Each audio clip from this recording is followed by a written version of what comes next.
All right, welcome you guys. Okay, so we are going to kick off the content portion of our call, and it is Monday, June the 20th, and this is our weekly accountability call. So every single week, we hop on and we just kind of catch up with one another because I think in the virtual space, like when you go to a physical gym and you see your trainer or you see your coach, it's easier. And I think sometimes the anonymity of being online, as much as it's good, I think it's easy to hide behind as well. And so that's the whole purpose of why I started these accountability calls about 2 months ago. And I was on a coaching call. So if you don't know it, whether you're listening to the recording or on this call, there is a business opportunity with Beachbody attached to coaching. So obviously you can just coach for the discount and whatever, but also the business opportunity, there's, growing, like how to grow a business and how to lead people. So I was on there with a bunch of other coaches and I was talking about this call because they also in that coach training call, they do like wins of the week. And you guys, I just wanted to let you know that you guys are my win of the week. Oftentimes you meeting with you guys is so filling. And I feel like there's so much that comes out of these conversations that not only are helpful to you. I get, good feedback. I get people that text me afterwards. They're like, oh my gosh, that's exactly what I needed. But the way I explained it to them is and I always hesitate to say this because I never want to seem irreverent, but I feel like it's kind of like going to church, right? Like, yes, of course you can be a Christian without going to church, but like that kind of bump that you get at Sunday service and then Wednesday night, whether it's worship Wednesday or whatever it is, it kind of keeps you going and keeps you excited about your journey. And so that is how I feel about these calls. I feel like this also keeps me excited and it keeps me accountable too. So tonight's topic is about intentional living and just kind of how it's so easy to get stuck on autopilot.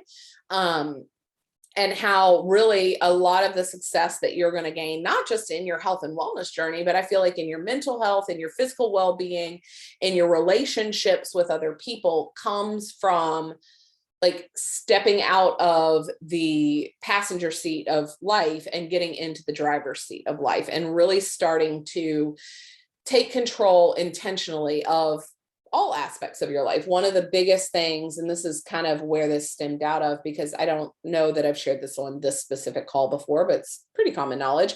I got a certification in neuro-linguistic programming about a year and a half ago. And the reason I did that was because I was feeling very passive in my life. I was kind of letting things happen to me. And yes, I mean, I had seen a lot of really great progress in my personal health journey, but I felt like everything else, I was just kind of being passive. And one of the leader of it, the one who was certifying us, she asked us all to take this pledge of commitment of extreme ownership. And so like, I feel like in the like self-helpy world, extreme ownership is a little like, I don't know, like cliche, maybe like, oh, extreme ownership. I think there's even like books. Jocko Wilson might have a book and our podcast and all kinds of stuff about taking extreme ownership. But one of the things where I like light bulbs started coming on and the electrical connections started hitting together was about my health and nutrition journey and how really I had unintentionally made a pledge to extreme ownership of all of my decisions. And doing that is what changed everything for me. And so it was kind of putting words to what was already happening. And so hopefully some of those light bulbs will turn on for you guys tonight too. Because intentional living or extreme ownership or whatever you want to call it, again, I feel like it's one of those things that like you read on a book or you see on a podcast and it all sounds like a really good idea until you have to start taking control of everything, and not just the things that feel good and not just the things that are easy, but everything. Whether that's, Stacy, you mentioned on the other part of this call that, you had gotten hurt. And so and then the holidays came and then it's kids and then it's life. And that is what I mean when I say like making a conscious decision to put your feet down and say, okay, enough. Like I'm done here and I'm going to take control of what I can take control of. And so whether that is, and you can't always take control of all of it, right? Like I'm a military spouse. I don't get to take full and complete control of my life a lot of times because we are so tethered to the military. I can't decide tomorrow that, you know what, I just think, I mean, I guess I could decide I'm going to move to North Dakota and I'm going to, do whatever, but that will come with a lot of different hardships, and so taking intentional control of the things specifically that you're able to oftentimes includes things that seem insignificant. Like you were saying, Stacy, taking control of your water. Like every single person on the, let's say, not on the planet, but in the developed nations of this planet can take control of their water. Every single one of them. Putting down the coffee, picking up the cup of water, putting down the diet soda, picking up the cup of water. Like it really is such, again, it seems so insignificant, but compound effect wise, those are the things that really change the trajectory overall of what you're doing. And I feel like that goes into being completely mindful of our whole life and stopping the mindlessness, specifically with nutrition, because that is, the big main purpose of this call is nutrition and accountability. But I feel like it's just such a life lesson in general to take control of all of that kind of stuff. So where I have found some of the, I don't know that this is a tip, but some of the things that I have done, and we've talked about on this accountability call, and if you've watched the recordings or you've been on here live, you've talked about the stupid games I play with myself, right? Like I play mind games constantly with myself. I don't know if that's an Enneagram 8 thing, a Danielle thing, a Gemini, like I don't know what you want to attach it to, but I like to play stupid mind games with myself. And I like to talk to myself, and I like to have full on conversations with myself in logic and reason, which probably makes me sound a little cuckoo, but it works. And so sometimes those conversations, and I'm tying this into the intentionalness of this, because what happens is I will find myself out and about running around, even today, right? Like we had to go to Costco and the commissary and the post office and another place, and we were out longer than I anticipated being out. So, I feel like 1.0 version of me would have just swung through a drive-through, would have just grabbed a bag of chips at the checkout counter and noshed on them in the car. But it's just as easy to grab a bag of baby carrots out of the produce section as it is to grab a bag of chips out of the chip section, right? Like it literally is identical in physical effort. If you got to walk in and you're already going in, you have choices to make at every turn of events. You can walk yourself through the process of putting your groceries into the car. It's just as easy to leave the bag of treats that you bought for Halloween in the trunk than to pull them up and sit them in the front seat with you so you can snack on them as you drive, and maybe this isn't relevant to you guys, but it's definitely relevant to me. Those are the things that like I found myself, and still to this day find myself having to have like mental conversations around, like, no, you can leave it in the trunk. You're actually not going to starve driving from the commissary to your house, Danielle. So I think you're going to be okay without a snack. Like, why don't we wait until we get home?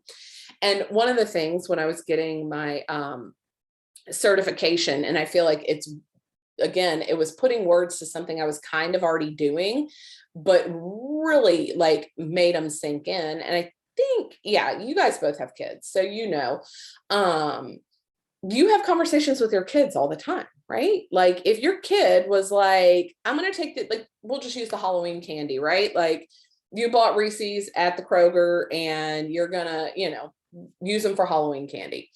And your daughter says, I'm going to put these in the back seat with me and eat them on the way home. You're like, no, you're not. Like, you're crazy. You're not going to do that. But how often do we do that? So one of the things that we talked about in that mindset certification was they call it reparenting. And that's like the psychological term for having these adult conversations with a less mature, less evolved, whatever you want to call it, lesser part of yourself, the part that kind of does want to hold you back. And again, there's all kinds of psychological terms for that, like the shadow self and the ego and like all this stuff. But I just think of it as, and I mentioned this in our other part of the call too, but like 1.0 version versus 2.0 version. Like, what does 2.0 Stacy look like? What does 2.0 Stacy do when she's faced with the decision of, walking to the refrigerator and she's hungry? What does 2.0 version of Amy do when she's stressed? And it's just as easy to grab, the Reese's out of the cabinet as it is to grab an apple out of the bowl, so it's like having those reparenting conversations.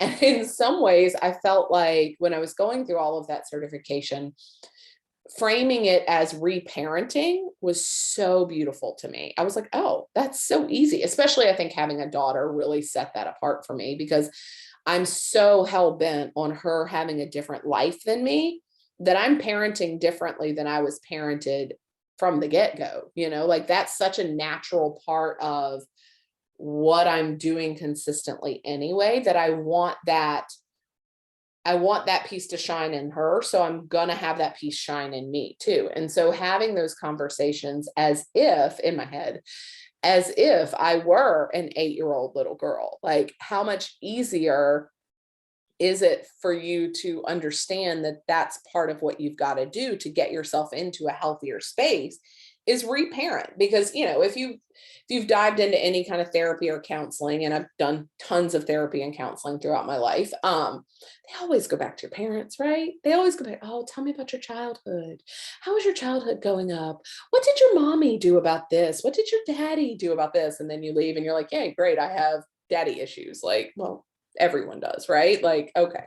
And so realizing that as a grown-up, we are capable of reparenting pieces of ourselves that were not parented maybe from a more learned space than our parents. Because everybody, we know, we as parents, we're just doing the best we can, right? With what knowledge we have. Everybody is, I joke about it, but I'm kind of not. Everybody's just trying not to raise psycho killers, right? Like, that's pretty much our goal. If we make it through this and they love Jesus and they're not psycho killing people, I feel like I did my job. And so but there's also that, I guess, the saying, like, know better, do better. So once you know better, you do better. And so my mom in the 1980s and early 1990s, she only knew what she knew, right? Like, she knew that mainstream diet culture told her that low fat and 0 calorie was the way to go.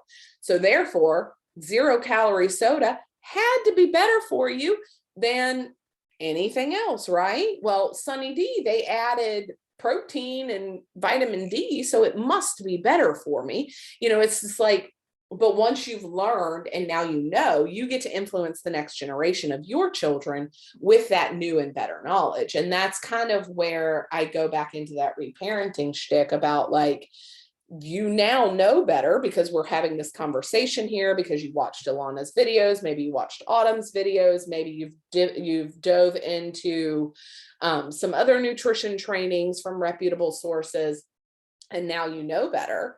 So you do have an obligation to then go do something better with not only just yourself, but the others around you as well. And so, I feel like the reparenting in the moment kind of rolls in for me into the intentional and extreme ownership, because at every moment we have a choice of what we want to do. We have a moment, like literally from the moment you wake up and your alarm clock goes off, you have the choice to turn it off and keep sleeping, or get up out of bed, right? Like, and it's just as easy. Like, both of those choices, super easy. You one or the other. There's not, oh, well, I don't know this, this hard decision. Like, yes, in the moment it seems hard, but it's just a simple yes or no. Am I getting up out of bed or am I not?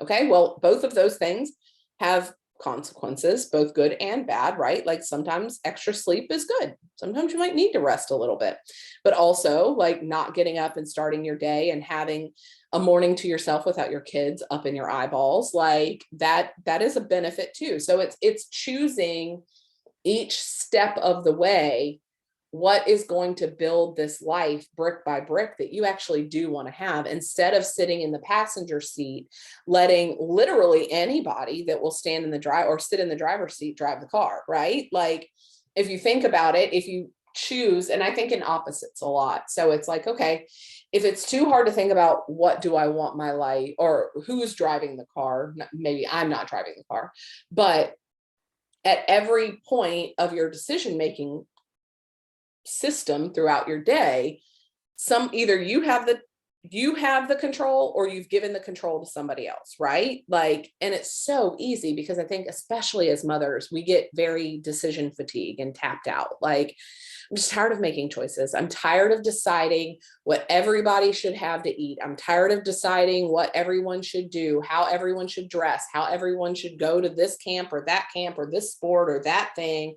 And so we get tired. And instead of taking the rest that we need and delegating some tasks, we kind of like throw the hands off the wheel and we're like, all right, I'm tired, I'm done. I'm not going to do any more of this at all. So then it's just driving through drive-throughs, letting your husband pick up pizza 3 nights a week. It's, pushing snooze instead of getting up out of bed. It's sitting on the couch and watching an hour-long TV show instead of pushing play. And I don't say any of that to shame us, because the reality, especially of the last 2 years, is it's been very heavy and oppressive, right? And so you can either keep going along that train of not taking extreme ownership and you kind of go, well, I'll see where it takes me. Or again, put both feet flat on the ground and say, enough. Okay, I'm going to make this decision. And you don't have, I think the trap is, okay, if I say extreme ownership and I say I'm going to start taking control of these things, it's an all or nothing thing. But what I have found is, again, the most successful people don't do this all or nothing. They put the feet down and they say, okay, I can take control of this decision. You're standing in front of the fridge.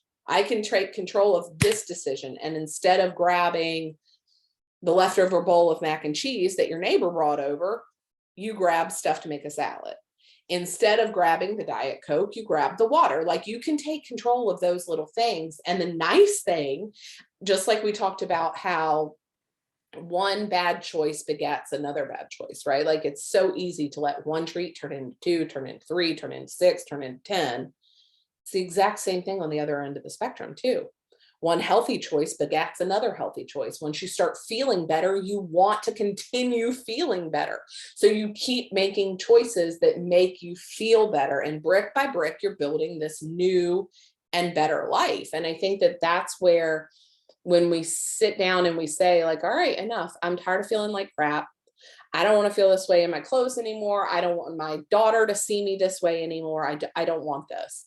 You start looking at the landscape of choices and you start deciding, what can I choose in this next 10 minutes that's going to make that a reality, and not this like passive, just letting whatever happen a reality. And sometimes those choices are easy, right? Like, and sometimes they're hard. And again, I go back to talking to myself, and like, one of my things last night, this is super relevant to me because you guys know I'm doing that 75 hard challenge. And one of the things for that is, like, one of the workouts has to be outside. So I've just been doing a walk. And yesterday, Sundays are always the hardest days for me. I just don't want to do anything. Lazy Sundays are a thing. I don't know if it was ingrained in me as a child or as an adult or what, but I like a lazy Sunday. I like to go to church, and I like to come home, and I like to already have lunch prepared. And then I like to lay on the couch and take a nap with my husband or something. I don't want to do things. So last night I was faced with a choice. I had not done my outside workout yet. I could not. And I think I'm on day 59 or 60 now, like out of 75. I could not. I could just say, man, screw it. I don't want to do this. I could lie, right? Like, I mean, that's one of my options. I could, I don't know, whatever. There's tons of options, right? Or I could just get off of my ass and go take this stupid walk. Right? Like, I could say, I remember Davin, we had a conversation, and it's, being a parent, like, is so exposing of your own crap, right? Like, my son this is during COVID stuff when they had virtual school, and he was given, like, this is the outline of the day. These are all the things you have to accomplish. And immediately, oh God, I can't do it. It's too much. It's too hard. Oh God. Like, and he would hem and haw about it for 20 or 30 minutes. And I'm like standing on the outside, and I'm like, dude, if you had just done the work, you would be done by now. Like, but instead you sat there and flopped around on the floor like a jellyfish for 30 minutes and did nothing but whine, which did nothing. That's how I felt last night. I'm like, oh, I mean, I could, but like, what if I don't want to? And like, what if I just give up now and I restart the 75 after I get back? Like, had 50 mental conversations with myself for 10 minutes. All I had to do was get up off my butt and go take a stupid walk. Instead of wasting 10 minutes talking myself into it, I could have been 10 minutes into my walk by then. And I think that's where we all get trapped in this like cycle of overanalyzing all the decisions. Like, the question is, what is the healthy decision? What in this decision, what avenue is what gets me closer to my end goal of being a healthy, active person? And if that choice is hard, I mean, not to say that obviously like laziness over activeness has its own set of hard, but I mean, like, if the variables are hard, I can't really think of what I'm trying to say. Like, if you are stuck in a decision, that's where our group comes in. That's where our, like, what workout should I do? I know that the healthy choice is the workout, but what workout do I do? You text your coach, right? Because they're on the outside. They know exactly what you need to do. Hey, Amy, do MBF, like easy peasy, I don't know if I should have chicken or fish. You know that both of those options are good for you, but like, I don't know. Then you ask someone else in your circle, right? Like, you feel free, text me, chicken or fish, Danielle. I'll tell you what to have in the moment. I mean, it doesn't really matter, but like, if you're struggling with that kind of decision, but most of the time, you both are very intelligent women. What the healthy choice is between McDonald's or having the salad that you pre-prep for lunch in the work fridge, right? Like, I feel like we all can say like, yeah, no, I know what's healthy. I just don't want what's healthy in that moment. And that's where, last week we talked about the different kinds of hunger. And so, Stacey, if you haven't heard that call, the call recordings are in our group. That's a really good informative call on figuring out, like, am I actually hungry? And B, like, one of the litmus tests for that is, will I eat baby carrots? Will I eat an apple? If the answer is no, I don't know, I don't really feel like having that, you're not hungry. Like, because when you're hungry, you'll eat the healthy food, right? But when you're not hungry, when you're up in your emotions, you're stuck in your head, that's when you're driving through the McDonald's, drive through and choosing junk when you should have chose something that was going to fill you and nourish your body. So those are kind of intentional living wise. I feel like that's where people really start to set themselves apart from the diet culture, the diet mentality of, this is a means to an end. I just want to look good for my, 10-year reunion or whatever like that. It's really settling into, what is this life that I'm trying to create? Who is that woman? And what decisions throughout the day am I going to choose that are going to get me closer to that? And kind of like, in summary, I feel like most often, if we want to be really honest with ourselves, those decisions are not hard. It's, do I want to get up when my alarm clock goes off, or do I want to stay in bed and sleep? Which one of those things is going to move you closer to the woman you want to become? Okay, you're faced with breakfast. Do I want to grab the Jimmy Dean sausage biscuit out of the fridge, or do I want to make a Shaco? Which one of just ask yourself the question, which one of these options is going to move me closer to the woman I want to become? And then choose that one, and kind of take out the overanalyzing and just break it down to that simple question. Do I want to sit here and watch another episode of Ted Lasso? Or do I want to turn on a stretch and recovery video so that my muscles don't feel like crap in the morning?